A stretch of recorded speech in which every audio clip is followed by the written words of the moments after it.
Hello, everyone, and thank you for joining us today. Throughout this presentation, we will be discussing the 1968 film, The Producers.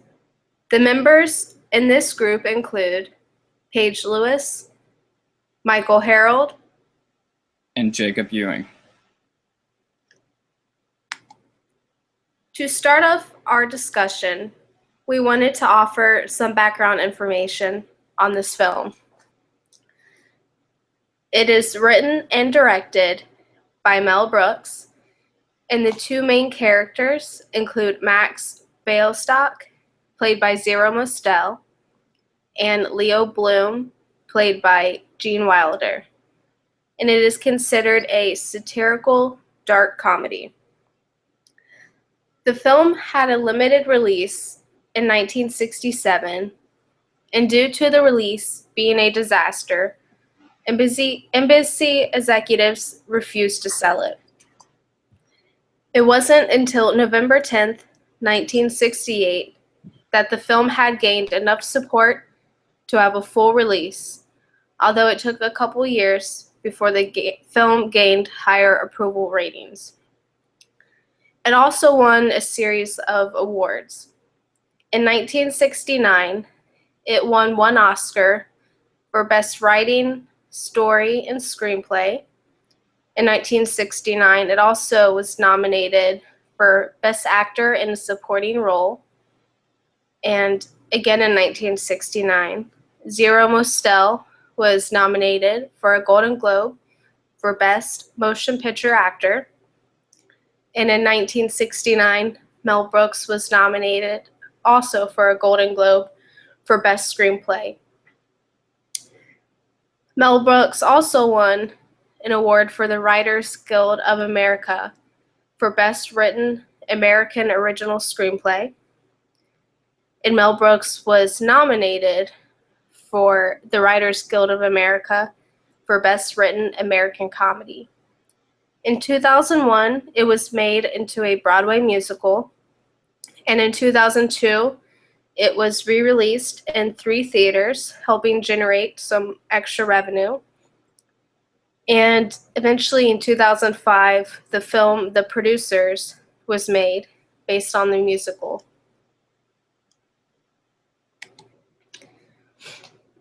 Along with many rewards the film received, many years later, it also became a part of the National Film Registry, preserving it for others to continue to enjoy. The film also holds 11th place on the AFI's 100 Years, 100 Laughs list. According to Wikipedia.org, The Producers was Mel Brooks' first film and directorial debut. Originally, Mel wanted to name the film Springtime for Hitler, but was prevented from doing so by a film executive, Joseph Levine. It was considered too distasteful for the company. It is interesting to note that Max's character was inspired by a real-life producer and director, Max Lieben. Brooks came to know Lieben while working as a writer on his show. While the film had mixed receptions, Mel Brooks had a good attitude towards all of the naysayers. One good example of this is displayed in a quote from Wikipedia.org. I remember finding myself in an elevator with Brooks and his wife, actress Anne Bancroft, in New York City, a few months after The Producers was released. A woman got into the elevator, recognized him, and said, "I have to tell you, Mr. Brooks, that your movie is vulgar." Brooks smiled benevolently. "Lady, it rose below vulgarity." I think we see this type of attitude and humor throughout Brooks' film.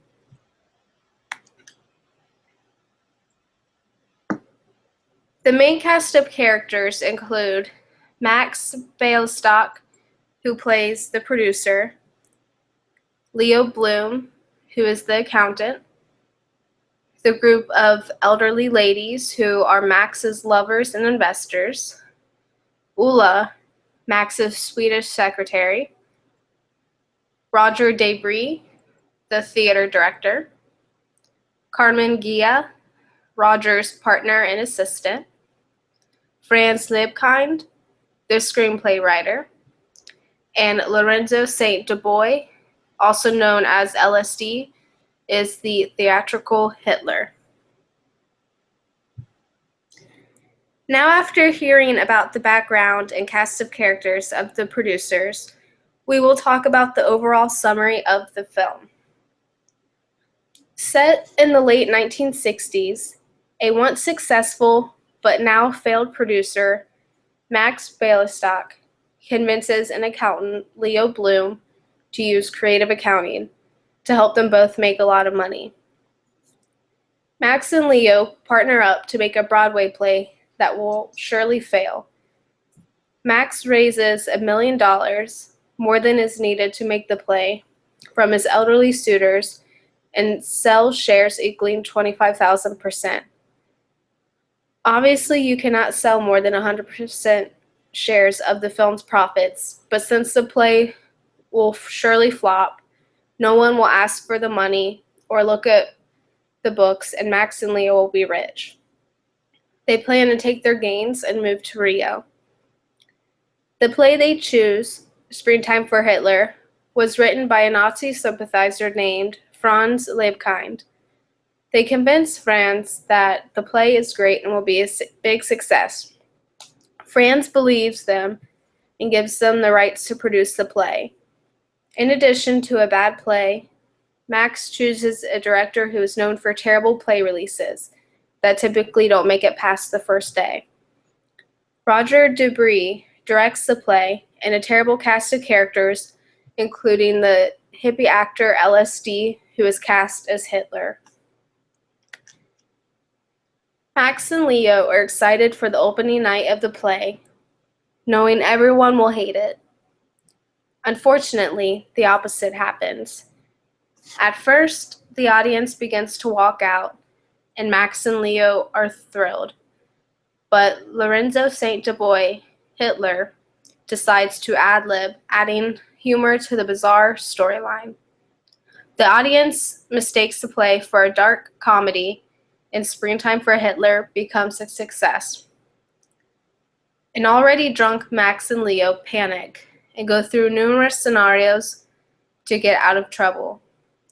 Franz is so upset that he tries to kill Max and Leo, but fails, and the three of them team up to stop the play. One such plan is to blow up the theater. Instead, they almost blow up themselves. In the end, they are tried and found guilty. Both are sentenced to prison, but they find themselves doing more creative accounting with their play, Prison of Love, ironically selling more shares than available and granting the prison ward 50% of the play's profits. In the end, it is clear that they did not learn their lesson. Before we get into the rest of the presentation, we would like you to keep in mind these two discussion questions. Question 1.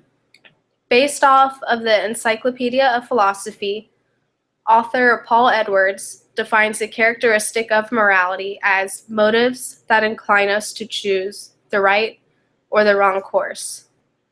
Why does Leo continue to choose the wrong course of action several times following in Bialystock's footsteps? In question 2, if you were Leo Bloom and were confronted with Max Bialystock in the same situation, would you A, report Max for his financial inconsistencies, living up to your accountant duties, B, walk away from Max's records and not report him, C, join Max and produce the musical Springtime for Hitler, or D, create your own musical without Max, never telling him of the scheme you devised. Defend the choice you have made. The 4 ethical theories tied to the film and that we will be discussing include deontology, virtue ethics, utilitarianism, and consequentialism. We will begin discussing the ethical theory of deontology. The definition of deontology is that it focuses on the obligations or duties motivating a decision or action, duties, rights, justice, and focuses on the moral standards, principles, and rules. This ethical theory can be blurred because while many people in the business community and elsewhere follow the law and act ethically, their motivation may simply be because of the law. It may not necessarily mean that they think it is the right thing to do. Does this mean one is still acting ethically? That is a topic that could be debated and disputed. Nevertheless, it is a theory that is tied into the producers, and we will explore. Deontology and the producers. Leo's motivation and justification for his ethical wrongdoing stemmed from the fact that he was not happy and felt underappreciated in his accounting job. It was not until Max smoothed Leo that he finally felt happy, and from that point was easily swayed by whatever Max said. When Max wants to break the law, Leo knows it is wrong and even goes into a panic attack. But Leo's sense of moral standards is not strong enough to keep him from doing unethical acts. Leo believes that after the years of unhappiness, he deserves this money and thinks of only his duty to himself and Max, who he idolizes in a way, for his unwavering confidence. Max has shown that he is clearly selfish and motivated by greed. He justifies this greed from the fact that he used to be successful and now he has nothing while other producers are living his dream. He even goes so far to be in the company of multiple elderly ladies to steal money from them. Max, in a way, believes he has worked for the money by subjecting himself to a task he did not enjoy. Overall, it is evident that both Max and Leo lack the motivating factors to adhere to the moral standards and principles of society and law. The only consequences they are worried about is getting caught, and their own motivating factors cloud their judgment on how their actions could negatively affect the shareholders and stakeholders. Virtue ethics. Virtue ethics explores the nature of a decision maker. For one to show virtue ethics through characteristics using personalities, character traits, and the morals of a decision maker. Virtue ethics looks at the individual rather than an entire entity. Virtues are not just inherited, they are taught. A person defines their virtues through demonstration of moral character. It has been said by many that Plato and Aristotle are the originators of the ideology of virtue ethics. But when one analyzes Homer and his beliefs and stories, we see virtues with all of the characters, most importantly, the gods themselves. According to Ben Mihajlovic, an author from the California State University and professor, says, accordingly, I would contend that there is a genuine and distinct concept of virtue or character ethics, and just as assuredly it appears to originate with the Greeks, but not with Plato and Aristotle, but rather with Homer. With the Iliad and the Odyssey and other Greek myths, as Edith Hamilton has written, the Homeric Greeks were the first to fashion the gods in their own human image that had never entered into the minds of men before them. This made it possible not only to worship the gods, but also at the same time to admire them as well for their human characteristics and traits. Despite the insurrections and infidelities of Zeus, he was still regarded as the most majestic and powerful of the gods. He is the lawgiver God, the God of the skies and of the thunderbolt. And yet even he eventually had to bow down to fate, for when destiny decreed that one of his favorite sons, Sarpedon, had to die in the Trojan War, Zeus wisely accepted his son's fate with his sublime strength of character. Athena was venerated as the goddess of battle and wisdom, and she symbolized feminine sagacity and power, but not by invoking the measure of the mean. But even Athena, although admired for her beauty and wisdom, nevertheless was vain enough to covet the prize of the golden apple for the fairest. We see Homer give the gods characteristics that make them comparable to his readers. The readers then want to strive to be more like the gods that they worship. This sets the framework for what virtue ethics has become today.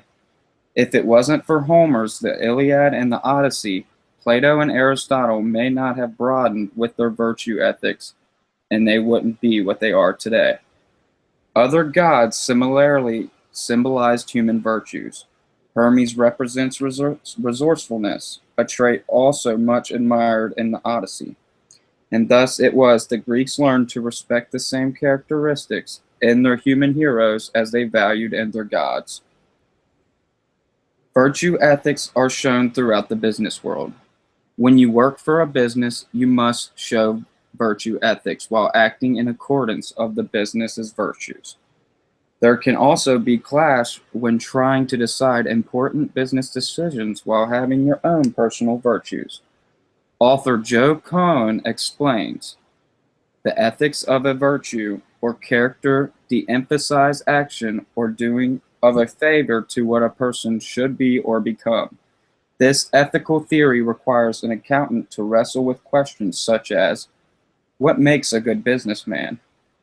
Or what makes a good person? Are these the same, or are they comparable? Or is loyalty a virtue of an accountant that they should develop? If loyalty is indeed desirable for virtue as an accountant that possesses it, then an immediate difficulty arises in considering the incompatibility that loyalty might have with the independent mindset required of a hard-nosed auditor.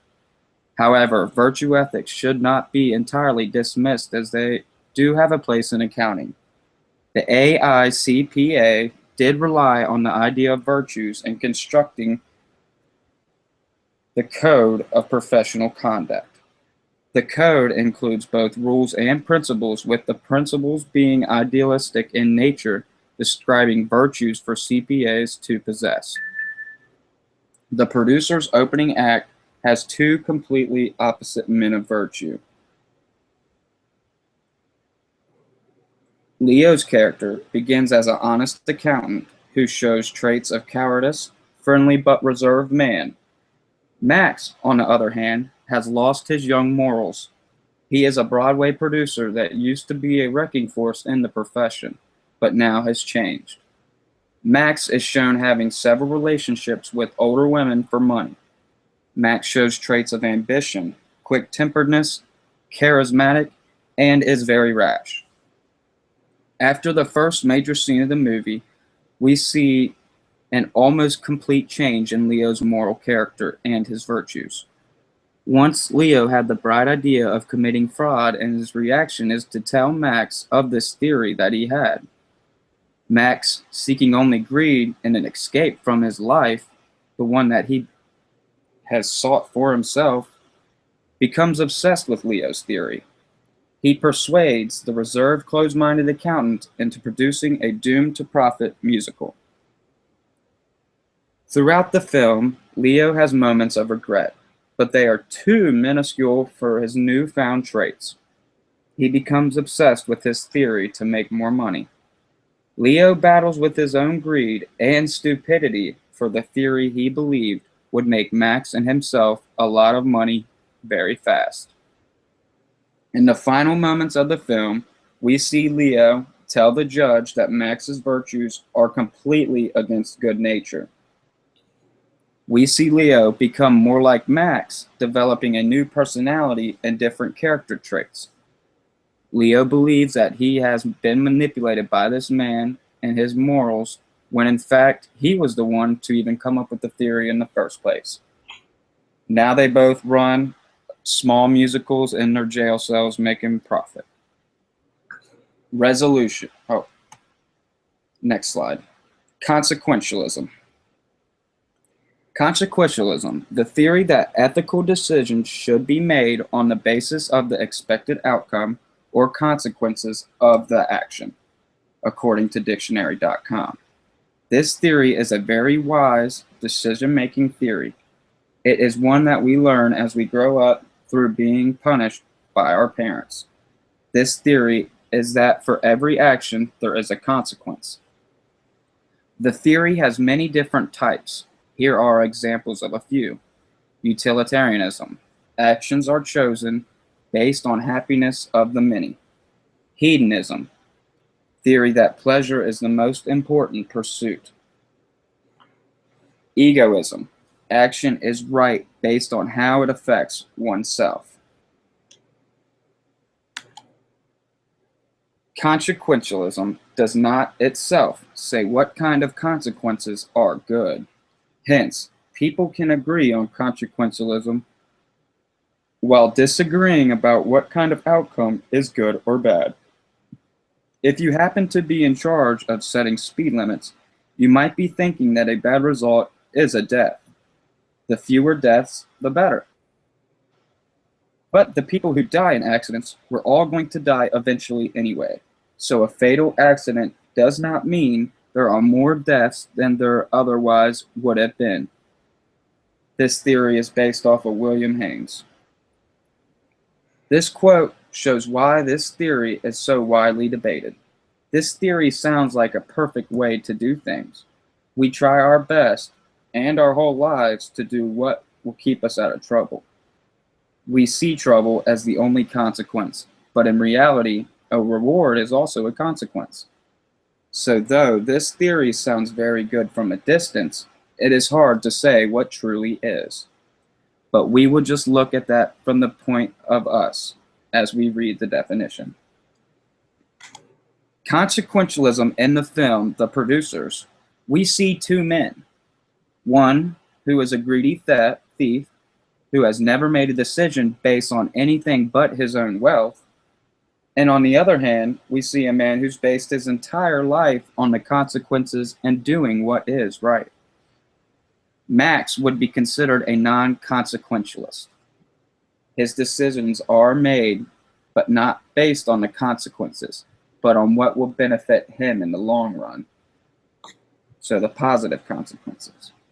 Until Leo meets Max, he finally lives Leo lives his life in fear. He overanalyzed every aspect of his entire life. This was done by him looking at every action he has ever made and thinking of every single possible consequence for each specific action. He was a consequentialist until he began his work with Max and was persuaded by his own theory. Consequentialism is used in the workplace as well, especially in the business world.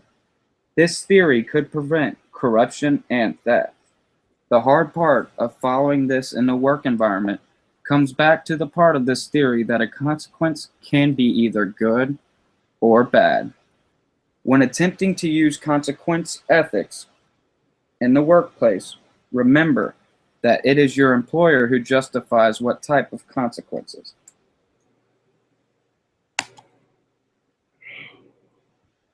Utilitarianism.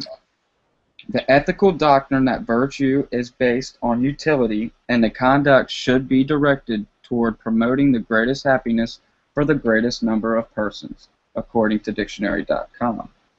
According to Merriam-Webster dictionary.com, a doctrine that is useful is for the good, and that determining consideration of right conduct should be the usefulness of its consequences. Specifically, a theory that the aim of action should be the largest possible balance of pleasure over pain, or the greatest happiness of the greatest number. Here are two definitions of the word utilitarianism. They both have a different approach. To explain what this word really means, and even though their words vary, they both tell us that it is the greatest happiness for the greatest number. No matter the definition, we can come to the conclusion that utilitarianism is what a lot of people strive for. It is the common concept that you cannot make every single person happy, but you can try to make most of the people happy. Utilitarianism and the producers. Max and Leo did not follow this theory at all. Leo has a conscience and followed the everyday norms of society. He was easily manipulated when he decided he was tired of being the low man on the totem pole. Max, who was already a very corrupt individual, took money from the little old ladies with no consequence. Once the two of these men decided to make the worst play ever, they showed that they were all for one, which was themselves. They lived the exact opposite of this theory. Instead of making as many people as possible happy, they focused on themselves and becoming rich for themselves, not worrying about the little old ladies or the people who would be robbed by viewing this play. In the end, though, irony got the best of the situation. Utilitarianism was shown when the play actually made everyone happy, but then this spread the greatest happiness of the greatest number of people. So we see that the consequences did not make rewards for Leo and Max.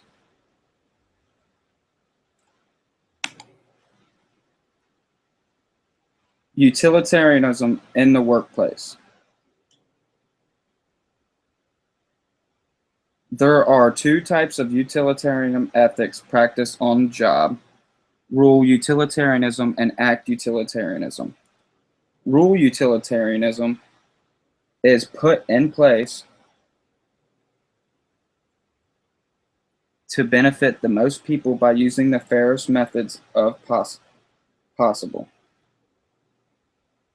Act utilitarianism makes the most ethical actions possible for the benefit of the people, according to Future of Working. Rule utilitarianism is about following the rules.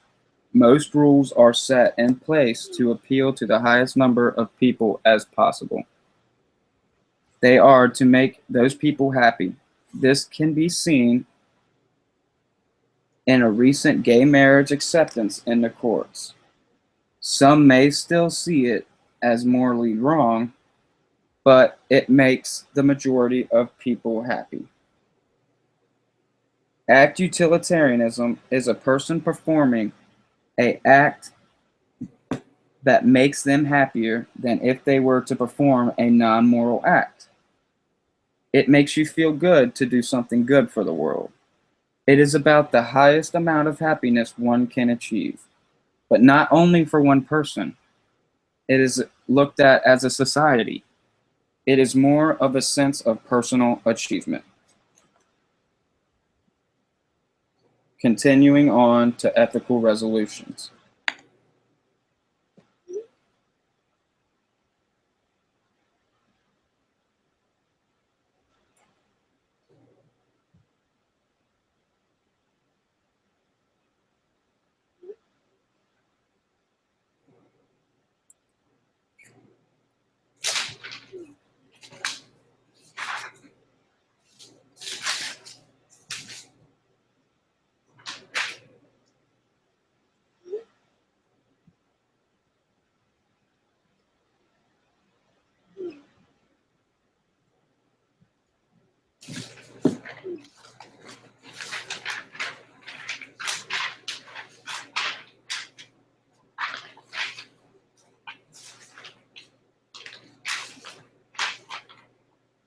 A lot has changed since the 1960s to now in the accounting world.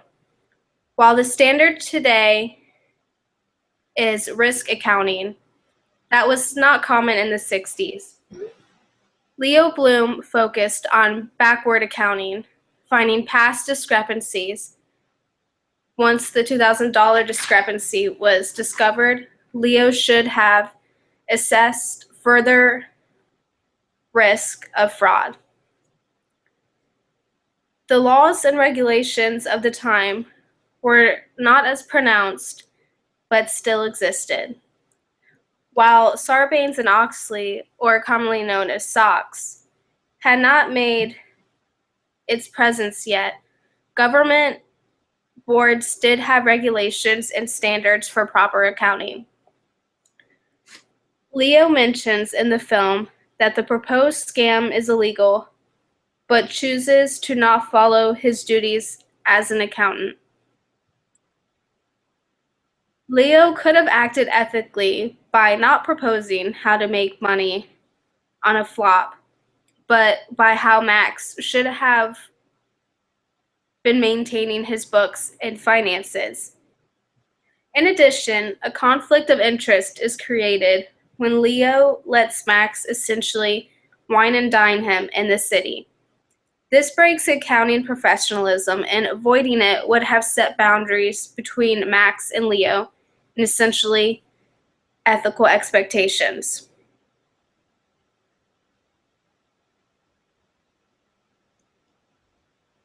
The best case scenario for Leo would have been to remain in a professional role and send in the reports of incorrect books. In regards to legalities, the AICPA had procedures for accounting, and Leo was aware of what constituted as unethical accounting. By following the procedures and reporting the fraud, he not only would have been acting ethically, but lawfully as well, and would have avoided prison time.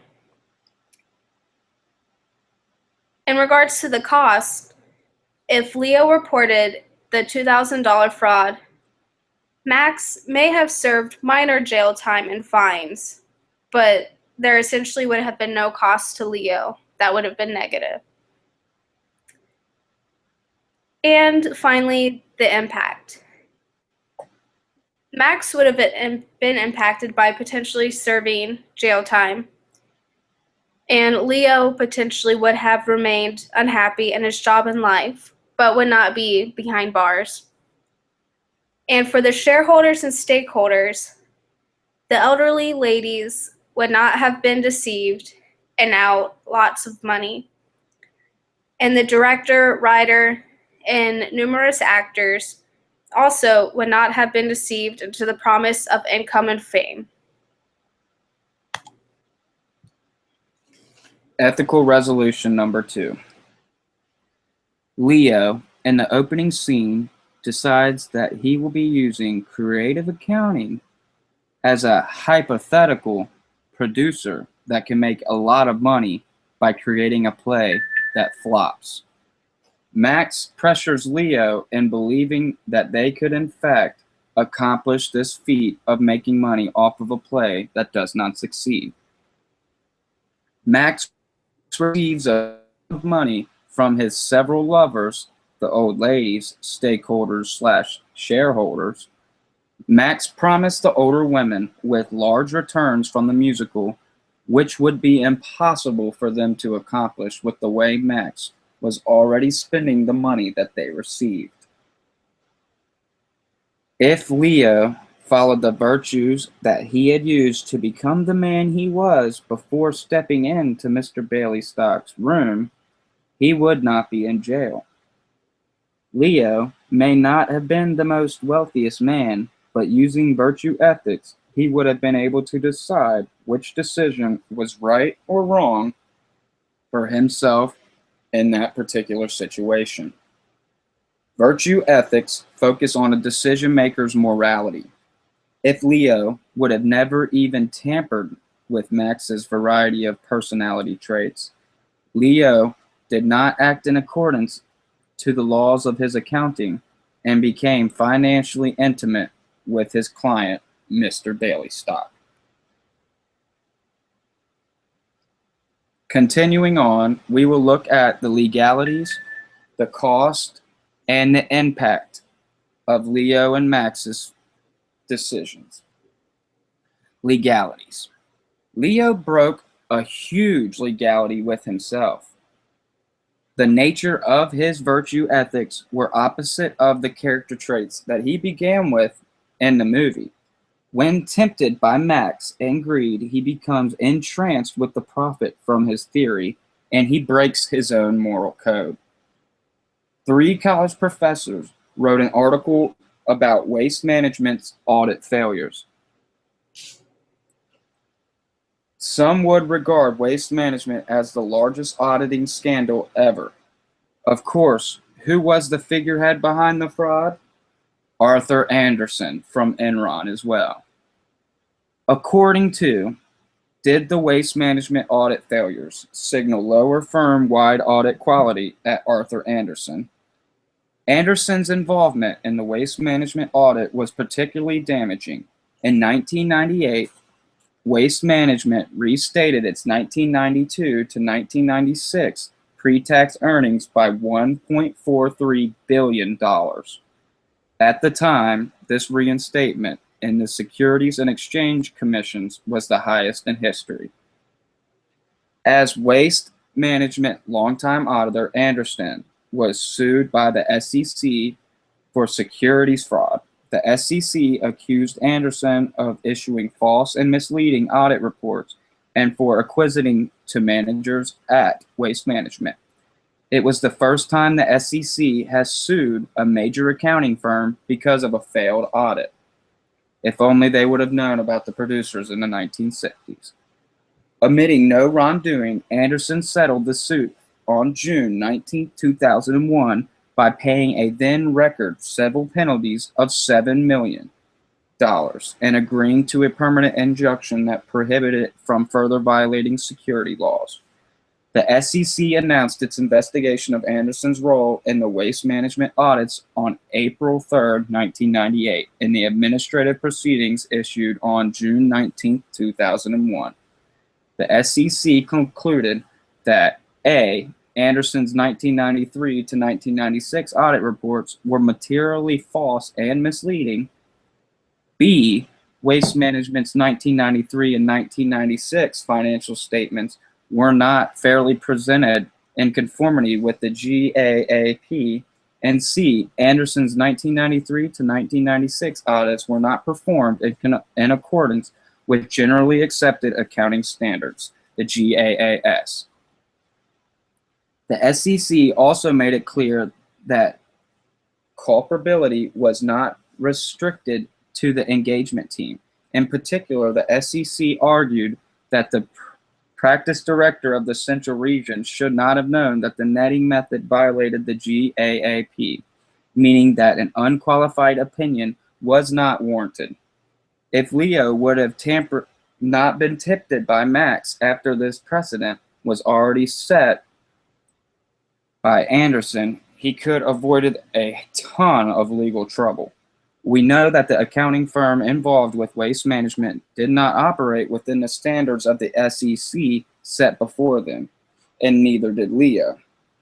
Arthur Andersen knew that he was conducting fraud at the time, just like Leo. Not only conducting fraud, these two played the system and believed themselves to be a victor and much smarter than the system.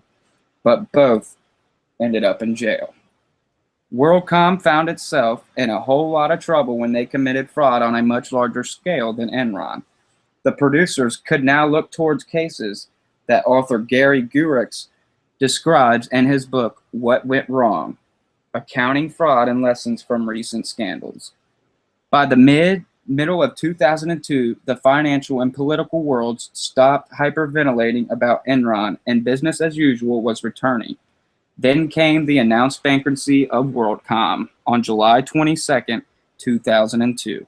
After the discovery of almost $4 billion in accounting irregularities in June, later to rise to $11 billion, replacing Enron as the largest failure in American history. WorldCom listed assets of $107 billion and a market value that peaked at $115 billion in 1999. Compared with Enron's $63 billion. Business as usual was no longer possible. Serious reform resurfaced, including the Sarbanes-Oakley Act that we all know of, SOX, today, and a slightly watered-down version of this original bill. Former WorldCom Chief Financial Officer, the CFO, Scott Sullivan, was charged in the multi-billion-dollar accounting fraud. At first glance, WorldCom looked solid. Based on a 2001 10K, total assets were $104 billion and stockholders' equity at $58 billion, resulting in a debt-to-equity ratio of 79.3%. Not bad for telecom. However, almost $51 billion of the assets were goodwill and other intangibles. While cash totaled less than $1.5 billion, this indicated the significance of acquisitions. But who knows to what extent the goodwill represents real assets or just overpaying for the acquired companies. In bankruptcy, goodwill is not just real estate, and the $30 billion in long-term debt was huge. According to the 10K, earnings were off for 2001 with a net income of $1.5 billion compared to $4.1 the previous years. Revenues were down and operating expenses were up by a large sum. Net income was the first quarter of 2002 was less than the stellar $172 million, down from $610 from the same quarter in 2001. Cost. By Leo not following his virtue ethics that he stated that he started with in the movie, it would have saved him from his job and from jail time and being tormented by his friend Max Baileystock. There also was a coat of time because both of these men went backwards in regards to their own selves ethically. It would have paid off for both individuals to stay clear of each other and their crazy accounting schemes and remain who they were ethically. If Leo would have turned in Max, it would have given him a large boost in who he was ethically because he would have made the correct decision. Max was a good man, but as crooked as they come. If Max would have never been able to give Leo the idea, who knows where they would be now. He probably would have married one of his older ladies and just waited for her to keel off so he could take her assets, which is horrible ethically, but it's better than what they did. Maybe. Many older ladies' hearts were broken when Max would just love them and leave them, trying to acquire the money he needed for his production. He gave them temporary compassion and care, but it was only temporary. They probably lost some of the virtues of love and began to believe that there was not a right man out there for them. Max just was a temporary means for their love. It would have saved them a lot of heartache if only he could keep his greedy paws off of the older ladies. When we think of the producers, Leo and Max come to mind, but what about the extras in the movie? Our writer must have had some serious issue with the way he wanted Hitler to be perceived to the public. He for sure didn't like him using the word baby in particular. If he never would have been troubled with Leo and Max's idea, he would still be happily playing on rooftops. The director was a strange transgendered man who immediately had crazy ideas for the play that Max and Leo were producing. They loved how crazy this man was, and that man loved Leo. Max was able to sweet-talk this man and being their director, and Leo certainly charmed him by just being Leo. Even though the play was a hit for one night, it was unlikely that the director had more success after that. The real star of the production was LSD. The director could have saved himself a one-hit wonder and the heartache of knowing his beloved producers who believed in him were just trying to set him up to fail. The cast of Springtime for Hitler really had to have taken the play's loss hard because now they were out of a job. LSD honestly probably still had success because he was a natural star at the role, and his ad-libbing really made the play a lot better for those watching. He single-handedly had the crowd in stitches. Impact. Leo would stay the same reserved accountant, not even devising his theory to become rich quick. Max most likely would retain the character traits he kept throughout the film and would have gotten in trouble with taking someone's money for something. The women would probably still be shown false love by Max, but not as much because he wasn't trying to make Springtime for Hitler. That is, until Max probably went to jail. Those involved with the one and only production of Springtime for Hitler would have never worked for Max and Leo following the patterns of their morality before meeting the producers. And now we will continue on to ethical resolution number 3. Ethical resolution number 3 in creative accounting. In the film, they decide to use creative accounting. This brought 2 ethical dilemmas. They collect more money than they needed in order to make the play. They plan to run off with the profits and become rich. The first dilemma is how Max intends to collect the money in order to get the money Max sells himself to older women. He ensures that he will make a check and cash it as soon as this scheme is over with. This doesn't ever happen. This is not immoral, not only immoral, but also illegal. Max not only steals the money with no intentions of return, but promises to share it with all these women. He sold the play's shares, that those shares equaled over 2,000%, which is impossible. Dilemma number 2 is that the men planning the worst play ever and making this terrible play, Max knows that he will only owe each of the women a small portion, if not none of their money back. This would lead to Max and Leo profiting hundreds and thousands of dollars if not caught. These both could have been avoided if the men were acting ethically. All of this could have been avoided had Leo been a happier man and more content with his accounting job. He let his emotions get the best of him and helped the bad man break many laws on his way to stardom. Ethical resolutions with legalities, cost, and impact. Legalities. Max gets older women to donate to his play by means of prostitution. He sells his body to convince the women to give him money and then lies to them about owning shares for profit. Leo knows of this wrongdoing from the beginning and continues to do them when he sees how much money that they could have. Both of the men steal hundreds of thousands of dollars before even being caught. Even in jail, they still make money from the unsuspecting convicts. They even get money from the warden himself. Cost. They raised $1 million, which they would owe back to these women. This will be hard with all the money that Max has wasted on stupid items. They lose out on the profits that they could have been made off with on a wonderful play. They will also have to find a way to get the money that they spent on the play back. Impact. Max would have never been in jail. Leo would probably be moping around, rubbing his blanket, not happy or satisfied with himself. The innocent women could have kept their money. These 2 crooks end up owing more than they stole. But the great comedy would have never been performed.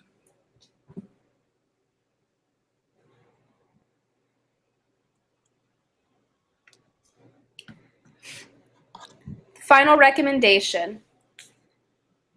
The final recommendation is rather simple.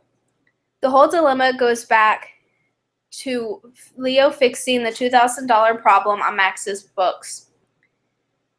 Max would have gone to jail for being a crook, and Leo would have went about his life as he would in the beginning if he simply would have turned Max in for that initial fraud. In the end, only one man would have gone to jail, and a lot of elderly women would not have lost their money. Thank you again for listening to our discussion on The Producers. We hope it gave you a better insight into this classic film.